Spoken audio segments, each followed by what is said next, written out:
Hey, I'm Danny. And I'm Tiff. And this is BossSIS, where ambition meets sisterhood. And we talk about the highs, the lows, and everything in between with women entrepreneurship.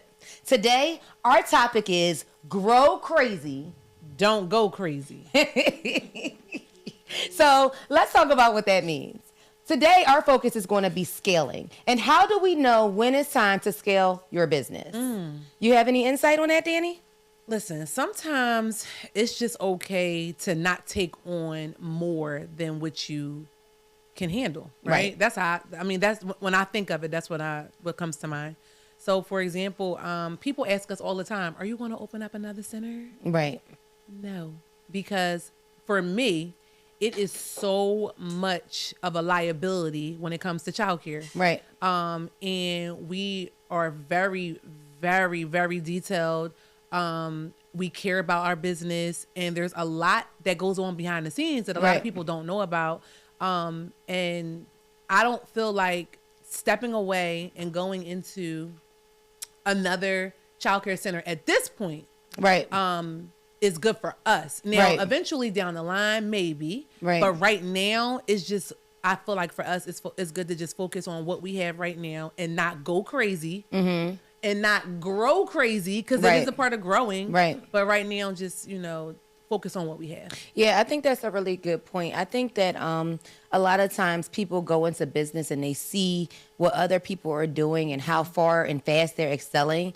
But a lot of the times they will jump. Mm-hmm. And they'll try to take those steps without making sure that all their systems are in line before they take those steps. So one thing about scaling is being able to kind of grow your business without necessarily utilizing more income so that you maximize your profit. Yes. Right? So you made that up.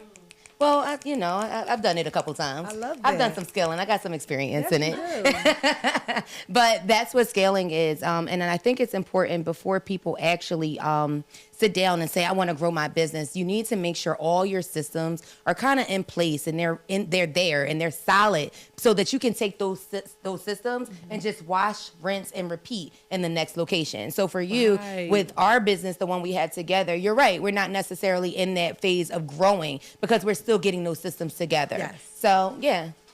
Yep, for sure. I think another thing is the difference between being busy versus capacity. Yeah. That's a huge difference. Yeah, I think that's a good one. A lot of the times we may be like, oh, I'm all over the place. I'm busy. But are we actually operating to our full capacity? Yes. And if you're not operating at your full capacity, you're probably not ready to grow yet. Right. You probably are just busy. Yes. Right? And we have to focus on what type of things will help us get ready to grow versus being busy. Right. And definitely being able to call on a team, right? To help you, what's the word I'm looking for, y'all? When you're passing off. Delegate. Yes, I knew it. I knew you were playing my delegate. Bad. Yes. Being able to delegate, right? When things seem like they're too much, right? Don't try to take on all of it, by yourself. I had to learn that, right? And that's a part of growing, yeah, and improving your business, and yes, right. Definitely delegating. I think a big part of scaling too is just understanding time. If it's taking too much time out of your day to do what you're doing, it probably is time to scale. As long as the income is matching and and you're at a place where you can do it. Right. So I think every business is different. Do you think in our business, we're ready to scale? Do you feel like we're ready to? So you actually taught me that, right? Yeah. Because I wanted to do everything because I'm looking at the financial aspect of it. And I'm like, oh, I can take this.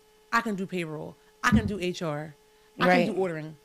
I can take care of the kitchen. Right. And you can't do everything. You can't do everything. And then when we sat back and we scaled, right? And we were able to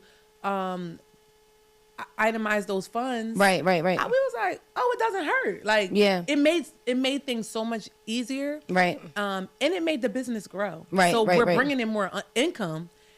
where I was being small-minded and thought that, oh no, I got to keep all the income in-house. Right. It's like, no. Right, Build right, your right. team, you know? The biggest thing is that it takes money to make money. You cannot make money without putting it out. Yes. And I feel like that's something that you and I have talked about a lot. Right. In my experience, especially in childcare, I've noticed that the day that I decided to remove myself from certain things, I've been able to see my business flourish. Like, I decided that I no longer, one of the benefits, just to give you guys a little background about childcare, is in order to have a childcare facility, you must have a director. Yes. So all these years, one of my benefits and why I've been able to make so much profit is because I am qualified to be my own director. And you are qualified to be your own director as well, right? So I didn't necessarily have to hire a director. Right. However, when I decided that I got to the point where it was taking too much time, I need to step away and give it to somebody else, those responsibilities now became somebody else's, and I'm able to now flourish and spread my wings and do other things within my business and actually work on my business rather than in my business. Right. If you're thinking about scaling, one thing that I struggle with is letting go of control. I believe that as a leader from my staff and from my team, when I take a step back and I allow them to use their own creativity to do things their way, I'm serious. Like, I really feel like they flourish better. Yeah. So I have my way, I have my style. Yeah. I'll be like, this is how I want it done. Yeah. This is what I want you to do. And they're not doing it because they're not me. Right. Even if I am, developing them and doing trainings and doing workshops, it's still not the way I would do it, right? But then when I'm like, okay, take what you hear me say and bring it to life in your own way, they flourish. Wow. They do great. They deliver. They're able to deliver. And it may not be the way that I would have done it, but I just had to let go and let them do it in a way that works for them. Yeah. That also goes with, like we've been talking about this whole time, like just being able to delegate. If I can, I will take on every single role in the business. Do that. And I cannot do it. It's impossible. Yeah. And I've realized that when I'm trusting those people on our team to take on those responsibilities, they don't let us down. Right. They want to make us proud. They're just as invested in this business as we are. But that's because you've done a great job at really building that culture too. Yes. You've done a great job of congratulating staff when they're doing, when you see something that they've done great. Absolutely. You're doing a great job of giving them feedback. So that's why they have that. Shout out to stage and staff. Yeah. Y'all are the oil that keeps it rolling. Sure. I couldn't do it without y'all. Both of us, we say it all the time. Couldn't do it without y'all. Y'all are doing a great job. There's always room for improvement. I tell y'all that all the time. But I'm also there to guide and help and not just chastise and tell you what you're doing wrong. But I'm also going to tell you, things that you're doing well. Right. And that's what makes them step up and say, Miss Danny, I got you. What you need me to do? That feels good too, right? Right. Because it's not like I have to just give people tasks. They looking for them. Like, what can I do to make this easier for you? Yep. I'm like, wow, you really want to take on this? So that's building a community, building culture within the workplace and within your team. What do you think some things that people, let's say we have smaller businesses. We're a small business, yes, right? Yes, we are. Let's say we have small businesses that are thinking about scaling, right? But they necessarily don't have money. They don't necessarily have the income to do the scaling. What are some ways that they can work around that and start to begin to develop systems in their businesses that still will work? Find the best people on your team. That's a good one. Know their strengths and give them a small raise, right? Yeah. A small raise is better than paying a totally new person to come in. If you're a small business and financially you're not there, you'll be able to see the growth in your business because that small sacrifice that you made, right? You may have cut back in another area of your business to show your staff that they're appreciated for the extra work that they're about to do. Yeah. That's what I would do. Yeah, I agree. One thing I've done is outsource a lot. And although outsourcing that could be expensive. Can be expensive. Yeah. It could be very expensive, but I learned in the power of bartering. You know what I mean? You might provide a service that I provide. If you can provide it for me, then let me use that for you and you use this for me. Yes. And then together you're helping me scale my business while I'm helping you scale yours. Oh, so right. it really works. I actually did it with someone doing VA work for me, actually. Okay. I needed a virtual assistant, somebody to help with the marketing, somebody to help with getting the word out and all of that. And that was their strong suit, but they needed childcare. So let's work together. And now I have a person to assist with that. So, okay. Yeah. So when you're using like a virtual assistant, are you using someone in a different time zone? How does that work? Because now, if they're asleep while you're working, how does that work? Yeah. My first virtual assistant was actually here in the States. We're no longer working together. She's moved on to other things. But now I do outsource overseas. Okay. And they are in a different time zone. So I use task management software to communicate with them. Look at you. So yeah, I do. Task management. I do. I use task management software. When we first started, we were just doing email, and that got too much. But we use task management software to kind of make sure I'm putting all my ducks in a line. I'm making my list of what they need to do. Yes. So when they come on during their time zone, I'm not affected by it. When I wake up in the morning, it's there. Voila. So yeah, it works. Look at the balance. It works. Right? Works right. And that gave me my work-life balance that we talked about earlier. Absolutely. Yeah. Wow. And then you could do it all.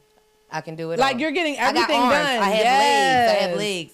So with that being said, that's why systems are so important. You know what I mean? It's important to understand and make sure that your whole team understands the system. Yes. One system that I've created this year, or something that I've really been working on, is enrollment. Enrollment has been really slow since COVID, to be honest, but it's still going because I'm putting systems in place to make sure I have an enrollment coordinator that's calling people all the time, always getting leads, bringing that information back to me, and then I'm telling them how to move based off of that information. So all of these are examples of systems and scaling that are really helping my business grow on the back end. I'm not the one out there knocking on doors, going door to door, do you need childcare? Right. It's not me anymore. It's now someone else, and it's really been beneficial. Wow. So a lot of the times when people are ready to scale, they're really not sure like who should come in first, who's the first person I should hire. Right. So from my experience, and there is no right or wrong answer, but this just worked for me. My experience is making sure that I start with my frontliners, those people that are the people that keep the ship moving every day. Yes. So for example, I noticed that I was spending a whole lot of time ordering supplies. That's something that somebody else can do. I can pass that off to somebody else. Right. So what did I do? I create a position for them. And it doesn't have to be a brand new person. I just created a position for somebody that's there already. Right. You're the operational manager now. Yes. And they were excited. They're excited. They love it because now they have a title and they feel like they have a purpose, right? So they take their role and they take their role and they take it really seriously. But what it did was making that person feel like they had that title, and their title really impacts the culture of our business, has now freed me up from having to, order supplies, which used to be a 5-hour a week job. Wow. Now I have 5 more hours that I can delegate to something else. Yeah. And then next I come in with the leadership. I come in with my leadership last because I've already created the system. Now I need to teach you how to maintain the system that I created. How do you feel about necessary endings? Ooh. Did I say that right? Okay. I think necessary endings, it's important for you to really understand when it's time to cut your ties. For me, I decide based off of my feelings. I am the captain of the ship. I have to go with my gut. And if I'm feeling like this no longer suits me, in whatever it is, whether it's a person, whether it's a role or anything, I have to let it go. I have to let it go because now I can't grow because I'm stunted by this feeling of this pull, this strain. And when I have that strain, then it's time to let go. And endings aren't a bad thing. Right. First of all, I've noticed that 9 times out of 10, when I'm honest with people or situations and I'm saying, listen, it's time for us to move on, it's time for us to separate, that person actually winds up flourishing because 9 times out of 10, they were feeling the same exact way, but didn't want to tell me because they're loyal to me or they have love for me. Listen, it's just business. Yes. Like, it's just business. So I preface all my ending conversations with, I love you, I like you, I love that you contributed this to my business, but it's time for us to go our ways because I have a different vision and you have a different vision. No, let me know how I can help you, and maybe you can help me in the future. Yes. And it usually works. And I had to learn that because I was holding on to people because I thought I needed them. Yeah. And when you think that you need people, that also can like mentally it can have you Yes, overlooking yes. the things that they are not bringing to your business because you're just trying to hold somebody in that Yep. space. Or even overlooking the people that are there that can offer more. Yes. Because there are always people that are in the background that you wouldn't even thought Yep. could do what you actually needed because you had this person there that's almost like a crutch. Yes. It becomes a crutch to you. That actually happens. It's happening right now, actually. Yes. So, yeah. And when it happened to me, I was able to take a step back, right? And just look at it. And I was like, wow, I'm going to remove this person because, like you said, you know it's not working for you. I know it's not working for me. Let's do each other a favor. Right. And we're just going to remove you, right? Correct. I'm always encouraging, you know, maybe just, I wish you best in the future, you know, right. in your next endeavor. And then as soon as that person was removed and a new person took over that responsibility, it was like a cancer being removed from like, you know, it just made things just so much better. It was a better spirit. Yep. The staff were more motivated. It just seemed like everybody was just more happier. The children are happy. Yeah. Behavior is changing. Yeah. I'm like, wow, such and such who falls out and has tantrums all the time is now just a lively kid. And it doesn't mean that like that person wasn't good while they were there. It doesn't mean that. It just means we've grown. It's time for us to move on. It doesn't mean that they did anything wrong. It doesn't mean that. For me, it means that they did something wrong. I'm sorry. Everybody is not an angel, Tiffany. Sometimes you gotta go. Yeah, I agree. You did 100%. something that is not conducive to our. I'm not saying.